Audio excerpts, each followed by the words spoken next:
everyone, welcome back to Bookish Blonde. So we're going to talk about June's releases that I am most anticipating. So like I say every month, these are not all the books coming out in June, but these are just the ones that have been on my radar for one reason or another, that I've added to my Goodreads, that I'm excited. The hope with this video is that I get you guys excited about some of these titles and maybe give you an idea of something new that wasn't even on your radar. So let's start with the first release date, which is June 3rd. I do have my laptop in front of me so that I can remember everything about all these books. I think there's 13 this month in June it's coming out that I'm excited about. So June 3rd, first one I want to talk about is Tell Me Something Good by Court Stevens. So this is Court Stevens' debut adult novel. The one that I know by her I'd never read was called The June Boys, and I think Books and Lala really loves that book, and that was a YA book that I have not read, but this sounds really good. The cover grabbed my interest as I was browsing. This is a story about the rich and the poor. We are following a man who lives in rural Kentucky who is, I don't know, some kind of hunting guide, I believe, and he's out and he comes across a very disturbing, grotesque murder scene with multiple women. So bad and disturbing it makes him pack up and leave the area. Then we are talking about present day when a man's accidental death kind of brings everything back to the surface. I guess the murders in Kentucky are similar to some murders that happened in Texas, possibly. So we have murders from the past, murder from the present. And that's all I need to know. It sounds good. So that is Tell Me Something Good by Court Stevens, June 3rd. Next one on June 3rd is Atmosphere by Taylor Jenkins Reid. I don't even need to know what this book is about because I'm going to read it. I'm going to pick it up. Taylor Jenkins Reid is amazing. But this one sounds really good. It takes place in the 80s. And we are following Joan, who is obsessed with space and stars. She is a physics and astronomy professor at Rice University. She's helping take care of her niece. And in the summer of 1980, she goes to Houston, Texas, to Houston Johnson Space Center, that's a mouthful, to see if she can go on a space adventure. And we are introduced to couple different characters. We have Hank, who is a Top Gun pilot. We have John and Donna, who it doesn't really say much about them, but they're also going to be going on this trip. And then Lydia, who's a mission specialist, and Vanessa, who is an aeronautical engineer. I can't imagine being that smart. But so we have unlikely friendships that grow, and they're preparing for their first flight into space. And it covers the 1984 mission STS-LR9, which I don't really know anything about. And this changes everything for them. So I'm excited for a new release by Taylor Jenkins Reid. Okay, the next one on June 3rd is by Allie Brady. I have another Allie Brady book on my shelves, which I haven't picked up, but this is going to be a romance. It's called Battle of the Bookstores. It's got an adorable cover. I've heard really good things about this one. A few people have read it early release on NetGalley, and I've heard great things. We are following two bookstore managers. Looks like it takes place in Boston. We have Josie and Ryan, and they don't really interact much, but now the owner of these two bookstores wants to combine the bookstores, from what I understand. And so it's kind of a battle of kind of a rivalry to romance, it sounds like. And they are kind of trying to figure out which one of them will be up for promotion for the bookstore manager of this new combined bookstore. And then on the side, they both are talking online to each other in like a chat group, and they don't realize that they are who each other are, if that makes sense. They don't realize they're talking to each other. They think it's some random person. So it sounds really cute. I've heard it's a really good romance, and I'm excited to finally pick up something by Allie Brady. And yeah, I think I'll be reading it this summer. Sounds pretty good. Okay, we have two more on June 3rd. One of them is The Ghostwriter by Julie Clark. This is going to be a mystery. We are following Olivia, who's a ghostwriter for I believe Vincent Taylor, who's this legendary horror author and it's her father.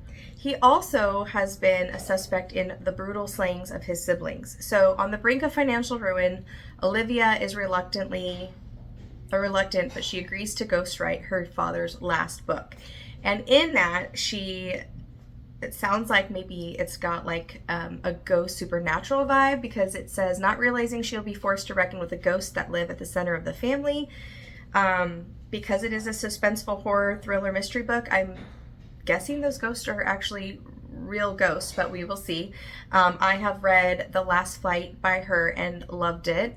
And also The Lies I Tell. I gave both of them 4 stars, but honestly, I couldn't tell you what The Lies I Tell is about, but I remember The Last Flight, and I remember picking it up. I think it was a book of the month randomly, and I really enjoyed it. So I'm excited to try something else by her.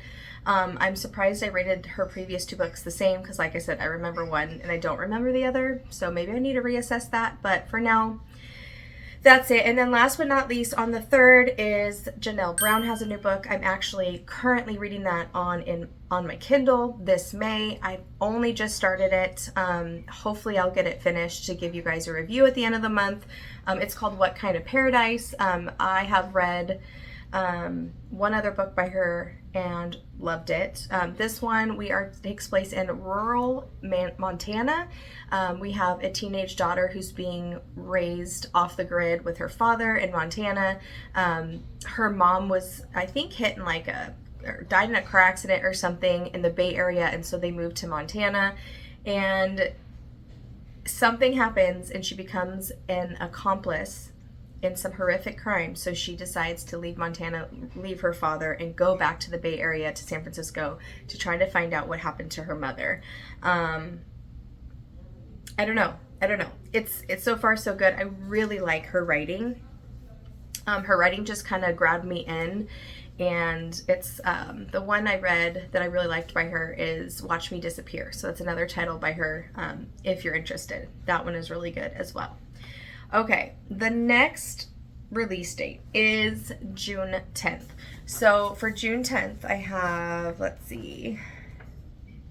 6 coming out on June 10th. So that's a lot. S.A. Crosby has a new book, King of Ashes. He wrote Razorblade Tears, All the Sinners Bleed. I really enjoyed both of those. The audiobooks are really good as well. His books are very dark, gritty, lots of cursing. Just, if that's not your thing, I would steer away from him completely, because he is definitely a harder read for people that don't like those kinds of things in their books and their stories. But he's a great storyteller. A lot of dark, twisted grit, and I love his writing. This one is Godfather-inspired book, Southern crime, family drama. We have Roman, who is returning home because his father's been into an accident and I think is in a coma. We have Dante, who is his younger brother, who is in debt to very dangerous criminals. We have Nevaeh, who's his sister. She's kind of exhausted for helping run the family business with her dad. And they find out the crash that his father was in was maybe not an accident, and the whole family is in real danger. And as they are going through this, also the Nevaeh, the sister, is starting to look into her mother's disappearance from years ago. So I'm excited to see what he does with that. Next one, Wally Lamb has a new book coming out. I feel like he hasn't released something in a while, but I haven't read him. I have one book by him on my shelves. It's a very old title. But this one is called The River is Waiting. It sounds really interesting to me. We have Corby, who is a new father, but he loses his job. He has a secret addiction that is getting worse and worse, and so his marriage starts kind of spiraling out of control. Something happens and he causes a tragedy that kind of tears his family apart and puts him in prison. Don't know what that is. I'm excited to find out. And then the story takes off in prison, what he does to kind of learn to live in there, learn to find something positive. It's a book about faith, hope, mercy, and reconciliation. And I'm excited to check it out. And figure out what his writing is like. Do I like Wally Lamb? I don't know. I just know a lot of people like him. So I'm excited to try this one out. Okay, next one on the 10th is a new Peter Swanson, Kill Your Darlings. We have Tom and Wendy, 25 years married. They live in Massachusetts. Wendy is a published poet. Thomas is a university teacher teaching English lit. And then we have Jason, who is their son, who's a full-grown son. All is well, except for that Wendy wants to murder her husband. So this book is told in reverse. You start off, I think, at their like 50th birthday party, and it goes all the way back in time to their 20s when there is a mysterious death of a co-worker of, I don't know, both of them, one of them.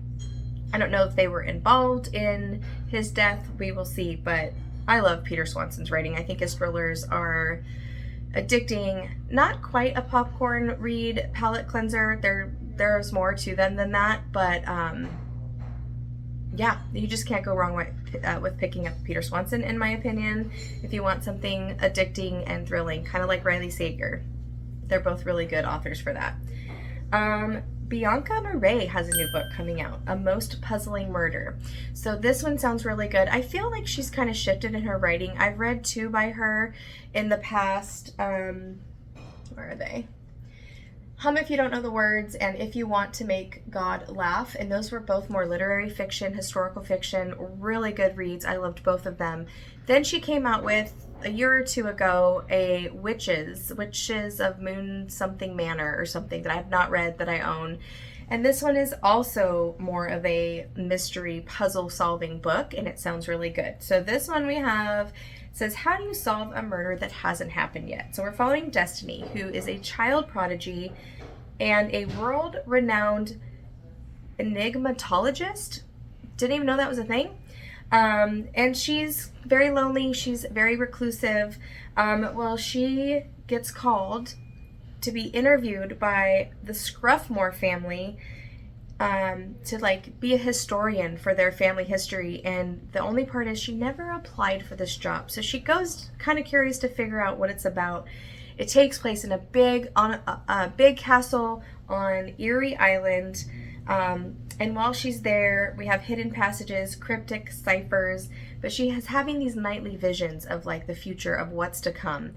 So it sounds unsettling and spooky, and it sounds like a fun time. I love books that have riddles and puzzles in them. I think my Nancy Drew loving child heart will be really excited to pick this up. Okay, last but not least, on June 10th is the most anticipated of all of June's releases for me, and that is V.E. Schwab's new book, Bury Our Bones in the Midnight Soil. I am so excited.